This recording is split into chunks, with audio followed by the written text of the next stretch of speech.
नामवर कालम निगार व टीवी मेजबान हसन नसार ने लाहौर से 30 किलोमीटर दूर बेलीपुर के नाम से बस्ती बसा रखी है। बेशतर सहाफियों का शुमार तो मुतवस्सत तबका में होता है। आपको ये जन्नत नमा बेलीपुर बनाने का ख्याल कैसे आया? मैं पर्सनली ये समझता हूँ कि हमें शहरों से निकलना चाहिए। लोग शहरों में घुसते हैं। मेरे अंदर का जो पेंडू है ना, दहकानी आदमी, ये उसका फैसला था कि मैंने शहर से बाहर रहना है। मेरे तकरीबन जितने करीबी दोस्त हैं ना जी, दुरानी साहब का मैंने आपको दिखाया, मोहम्मद अली दुरानी का घर, वो माशाल्लाह कंप्लीट हो गया है। वफाकी वजीर, हाँ जी, वो फरूख शाह जो हैं, जो गवर्नर के पीआरओ हैं, हाँ जी, उनका मीडिया एडवाइजर। दोनों जमातों के लोग यहाँ नहीं, अफजल सिंधु साहब का है कॉर्नर पे, जिससे आप गुजर के आए। अफजल सिंधु वो जो इस वक्त हमारे स्टेट मिनिस्टर हैं फेडरल। कुल रकबा कितना है बेलीपुर का? मेरा ख्याल है कुछ टोटल होगा वो 35-40 एकड़ के लगभग होगा। और जिसमें कुछ हमारा पर्सनल है। घर मोस्टली यहाँ 1 एकड़ से कम में घर कोई नहीं है, मिनिमम। ये घर जो है ये 2 एकड़ में। उस वक्त तो जमीन बहुत सस्ती थी, 4-4.5 लाख रुपए का एकड़ था, फिर बढ़ता गया। अब तो यहाँ 60-70 लाख में भी एकड़ नहीं मिलता। जानवर कौन से? गाय, भैंसे, कबूतर, मोर, चकोर, मुर्गियाँ।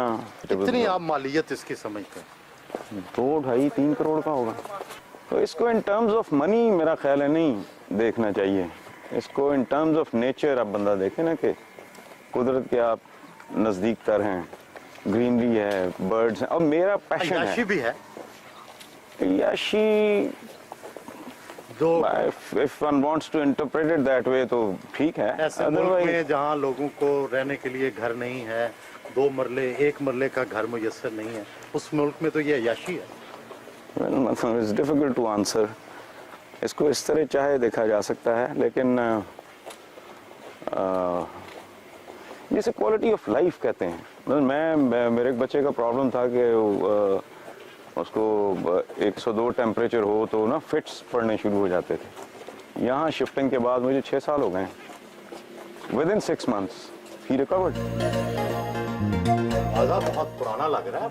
ये कुछ 150-200 साल पुराना होगा स्वेट साहब। इट्स एन ओल्ड, ये फैसलाबाद, लायलपुर। और ये दरवाजा ये भी पुराना है, लेकिन ये उतना पुराना नहीं है।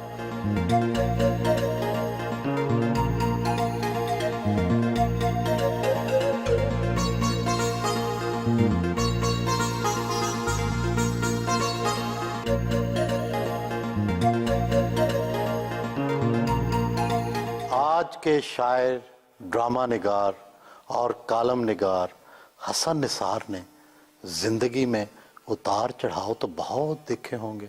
जो बहुत पेनफुल फेजेस थे लाहौर के ज़माने में, इस जेल से आते थे उस जेल भेज दिए जाते थे। तो कहते हैं ना कि गम और खुशी, दुख और सुख, बचपन, बुढ़ापा, it is a package.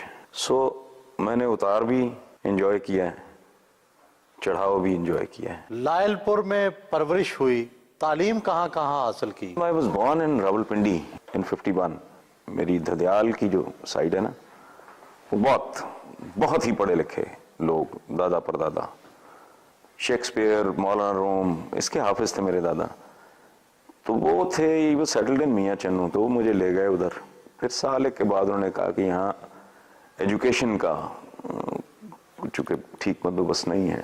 I was sent back to Lyallpur, चूँकि इन द मीन टाइम मेरे फादर आ गए थे उधर, ननियाल का भी उधर था घर। सो आई was sent to school, Pakistan model high school. उसके बाद गवर्नमेंट कॉलेज लायलपुर। उसके बाद गवर्नमेंट कॉलेज से इंटर करने के बाद मैं घर से हर कीमत पर निकलना चाहता था, क्योंकि फादर मेरे बहुत स्ट्रिक्ट आदमी थे, बहुत ही ज़्यादा। मारते थे? नहीं, मारते नहीं, वैसे बहुत ज़्यादा उनकी दहशत थी, बहुत ज़्यादा, बहुत कड़ा किस्म का डिसिप्लिन। इतने बजे उठना है, इतने बजे सोना है, इतने बजे खेलना है, इस तरह का बहुत सख्त डिसिप्लिन था। तो आप उससे बागी हो गए? हाँ, बागी। मैं बेसिकली तबन आवारागर्द आदमी हूँ। सो मैंने पहले फौज में अप्लाई किया। इन द मीन टाइम ये स्कीम अनाउंस हो गई अंडर ग्रेजुएट की, ऑनर्स, 3 साल में ऑनर्स और फिर 1 साल में मास्टर्स। सो इकोनॉमिक्स डिपार्टमेंट में हमने एडमिशन ले लिया एंड आई बिकेम मोर और लेस इंडिपेंडेंट। वो जो फादर का था वो डिसिप्लिन, उससे मैं निकल के न्यू कैंपस के हॉस्टल नंबर 1 में, जिसे बाद में कायद आजम हॉल का नाम दिया गया। क्या वालिद साहब के डिसिप्लिन की उनके सामने भी खिलाफ वर्जी की? हमेशा मैं डिक्टेशन नहीं लेता। That probably was the only reason I never even thought of a job. मुझे लिखने का काम भी इसीलिए शायद ज़्यादा अच्छा लगा कि इसमें आपका बॉस है सच को होता नहीं, you happen to be your own boss. धनक में कलमकारी से नाम कमाया, फिर फिल्मी शायरी की, निगार खानों में भी गए और जेल की सैर भी की। तबीयत में बेसकूनी है या तकदीर बेरहम रही? नहीं, तकदीर बेरहम नहीं रही। मैं समझता हूँ मैंने ज़िंदगी पे खुदकुश हमला किया था। ज़िंदगी भी बच गई, मैं भी बच गया। एक तरफ संतोष कुमार वो छोटे भाइयों की तरह, बच्चों की तरह ट्रीट करते थे। कहाँ मुनीर न्याजी साहब, उनके साथ बहुत प्यार मोहब्बत का ताल्लुक़ था। कहाँ मिराज खालिद साहब जो हमें प्यार से मुर्शिद कहते थे। सो ये इतनी ज़्यादा डाइवर्सिफिकेशन है, इतना तनव्वु है ज़िंदगी में, तो इस सब को हासिल करने के लिए इसकी कोई ना कोई कीमत तो देनी पड़ती है ना।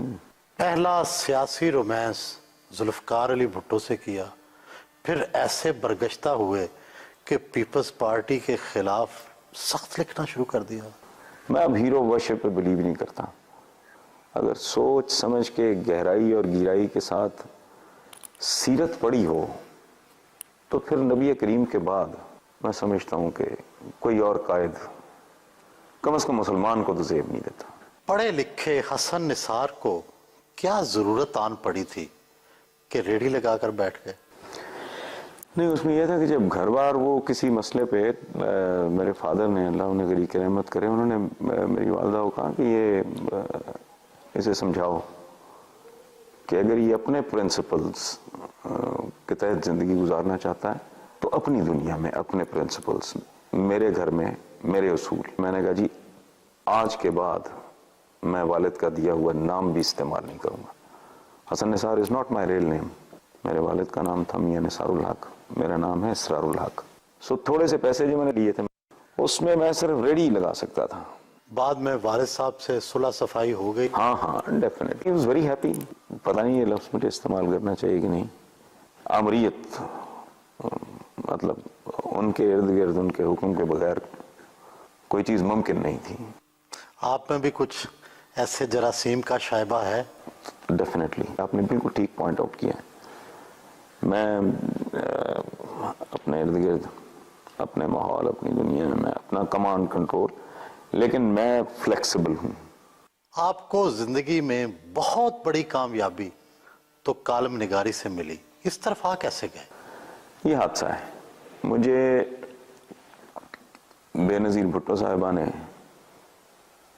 It was forced in fact, कि मसाबात के आप एडिटर। अच्छा, जब मैंने टेक ओवर किया मसाबात तो आई रियलाइज कि यार इसमें तो कॉलम कोई नहीं है। तो मैंने ये सोच के कॉलम लिखना शुरू किया है कि चलो जिस तरह के ये सारे लिखते हैं इस तरह का तो मैं भी लिख लूँगा।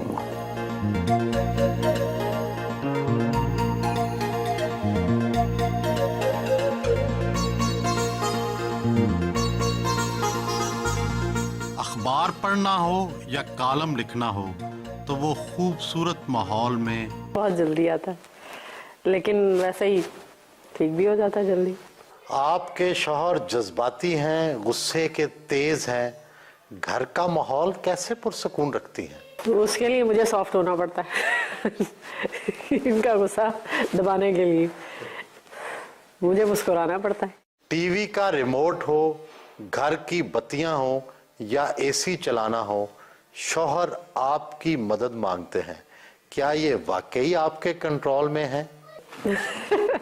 हाँ जी, बहुत ज़्यादा कंट्रोल में, हर हवाले से। नहीं, ये तासुर देते हैं या वाकई कंट्रोल में? नहीं, वाकई कंट्रोल में। नहीं, कंट्रोल में क्या होना, मुझे आता ही कुछ नहीं। मैं टीवी ऑन ऑफ नहीं कर सकता, मैं फोन का इस्तेमाल मुझे नहीं आता, नेट का इस्तेमाल मुझे नहीं आता, बच्चे करते हैं ये या कोई मुलाजिम कर दे तो मेहरबानी इनकी। शादी पसंद की है या अरेंज? पसंद की। भाभी से पहली मुलाकात कब और कैसे हुई? वो भी एक वो बेसिकली हम एक फीचर करना चाह रहे थे कब्रिस्तानों पे, उस सिलसिले में इनका मेरा एक जॉइंट वेंचर हुआ था। वो प्रोजेक्ट तो हमारा बीच में रह गया, दूसरा प्रोजेक्ट शुरू हो गया। दूसरी शादी पहली से भी मुश्किल होती है, हसद के साए तो मंडलाते होंगे। पहली शादी दरअसल मैं समझ रहा हूँ रिहर्सल होती है, दूसरी शादी शादी होती। ये मर्द का काम है इसे कायम रखना, क्योंकि वो कैप्टन है शिप का। पहली शादी से बच्चों की देखभाल और तालीम और तरबियत की जिम्मेदारी उठाई हुई है? माशाल्लाह they are on their own, बड़े हो गए। हाँ they are grown up, they are on their own. बचपन में भी ये तन्हाई पसंद करते थे, अच्छे से अच्छे दोस्त मिलते थे लेकिन किसी के साथ खेलते नहीं थे, अकेले खेलते थे। शरारती बहुत थे, मोहल्ले के लड़के के पीछे लगे हुए होते थे और ये आगे होते थे, ये सब पीछे होते। जब मैं कहता हूँ आप टॉफी लेके आए तो ये लेके आते हैं, पर कोई उल्टी ले आते हैं। शिकायत किसी बात से नहीं होती हमें। मेरी बर्थडे पर बाबा ने इस दफा मुझे गोल्ड की रिंग गिफ्ट की।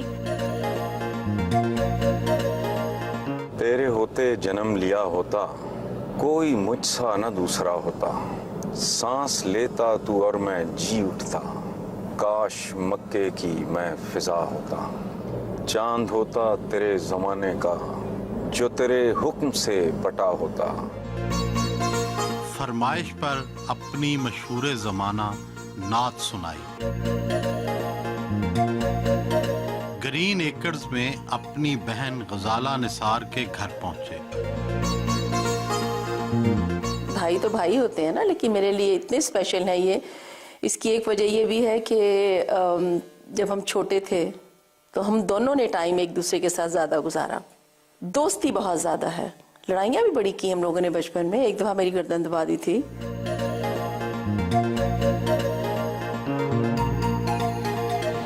कई एकड़ों पर खुशनुमा घर, 4 लग्जरी कारें, बेशुमार नौकर, गरीबों की हमायत में कलम तोड़ने वाला लिखारी कहीं खुद जागीरदार तो नहीं बन गया?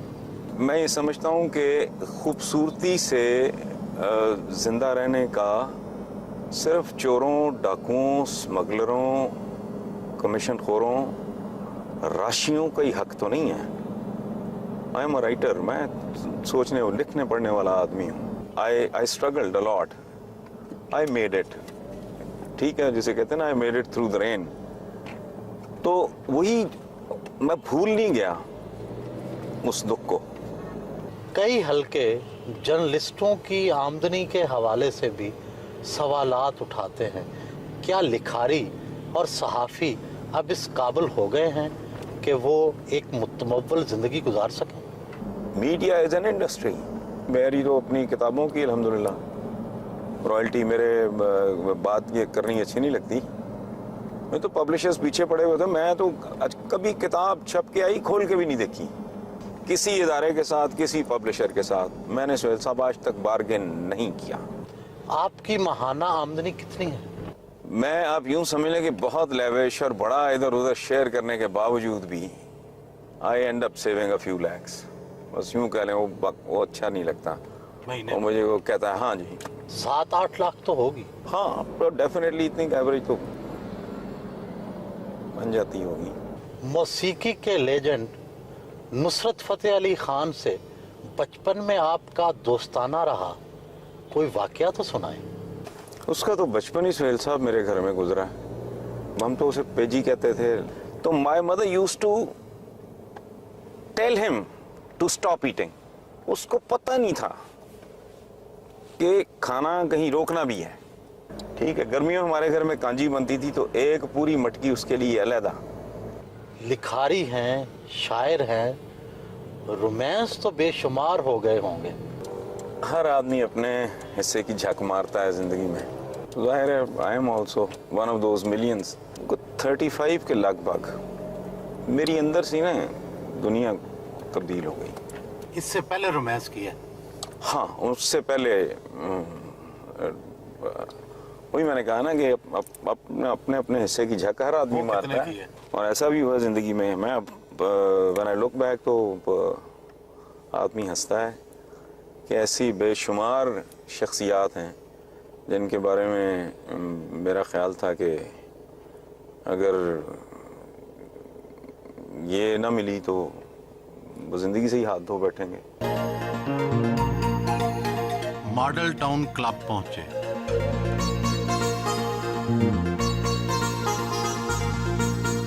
दोस्तों के साथ गपशप उनका मामूल है।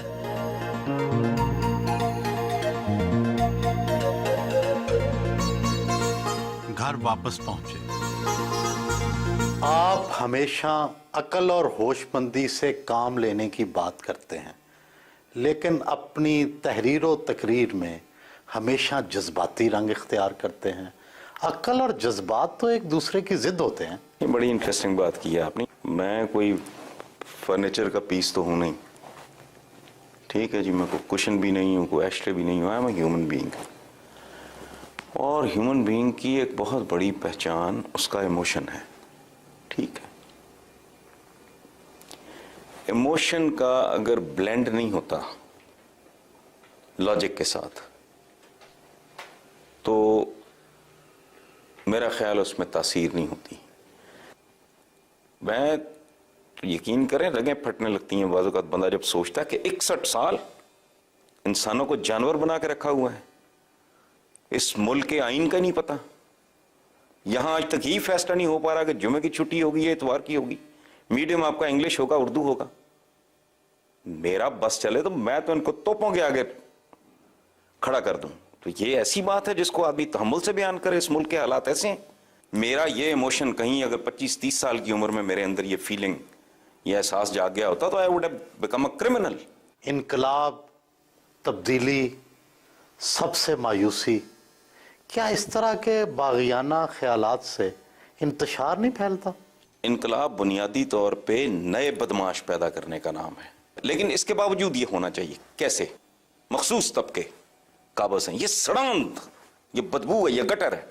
क्या जमहूरियत बेहतरीन रास्ता नहीं है? डेफिनेटली है, लेकिन अगर जमहूरियत हो, रास्ता क्या है? रास्ता तो मौजूद है लेकिन वो मसदूद है। जहां जहालत होगी वहां इस तरह की जज्बातियत होगी। एतराज किया जाता है कि आप अल्फाज की खूबसूरत बंदिशों में अपने वही ख्यालात बार बार दोहराते रहते हैं, ऐसा क्यों? अंदाजे बयां बात बदल देता है, वरना दुनिया में कोई बात नहीं। मैं कॉन्डोलेज़ा राइस के हुस्न पे लिखना शुरू कर दूं, ना इस मुल्क के हालात बदलेंगे, ना इस मुल्क के मौज़ूआत बदलेंगे। कॉलम, फिल्म और ड्रामा निगारी के बाद चौराहा का मेज़बान बनना कैसा लगा? मीडिया के बहुत सारे लोग तो खुद पसंद होते जा रहे हैं। उसमें सुहेल बड़ाई साहब ये है कि it is a good experience. वो जिस तरफ आप इशारा कर रहे हैं ना, खुद पसंदी वगैरह, वो मेरे मिजाज में नहीं है। थैंक यू सर, बहुत मेहरबानी sir. Thank you. It was a pleasure.